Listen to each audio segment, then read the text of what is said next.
আজি লক্ষ্মী পূৰ্ণিমা আজিৰে পৰা আৰম্ভ হ'ব ৰাস উৎসৱৰ আখৰা এমাহ ধৰি চলিব আখৰা খুল তালৰ শব্দত মুখৰিত হ'ব প্ৰতিখন সত্ৰ আৰু গাঁৱৰ মঞ্চ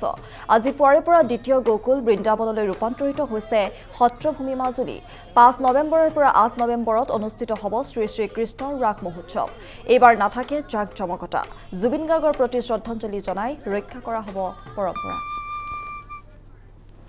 আৰু এই সন্দৰ্ভত সবিশেষ জনাব আমাৰ মাজুলীৰ সিনিয়ৰ ব্যুৰো চিফ ৰঞ্জন বৰাই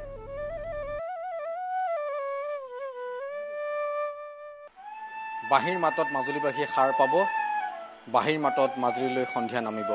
আজি পবিত্ৰ লক্ষ্মী পূৰ্ণিমা আৰু এই লক্ষ্মী পূজাৰ দিনাৰ পৰাই সত্ৰভূমি মাজুলীৰ কুৰিখন সত্ৰ তিনিকুৰি ৰাস মঞ্চত ভগৱান শ্ৰী শ্ৰীকৃষ্ণৰ ৰাসলীলাৰ নাটমেলাৰ কাৰ্যসূচী আৰম্ভ হৈছে আধ্যাত্মিক নীতি নিয়মৰ মাজেৰে এইবাৰ ৰাস মঞ্চস্থ কৰা হ'ব এমাহ জুৰি আখৰা হ'ব জুবিনবিহীন প্ৰথমটো ৰাস এইবাৰ আনন্দ নাথাকিব ৰাসত উৎসৱ নাথাকিব কেৱল আধ্যাত্মিক নীতি নিয়মৰ মাজেৰে পৰম্পৰা ৰক্ষা হ'ব পুৱাৰ ভাগত সত্ৰত যিদৰে ৰাসৰ আখৰা আৰম্ভ হৈছে ঠিক সেইদৰে গাঁৱৰ মঞ্চসমূহত ৰাসৰ গীতৰ মাজেৰেদি আখৰা আৰম্ভ হৈছে নাটমেলা কাৰ্যসূচী আৰম্ভ হৈছে মই পোনে পোনে ৰাসৰ গীতৰ মাজলৈ গৈছোঁ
আৰু দ্বিতীয়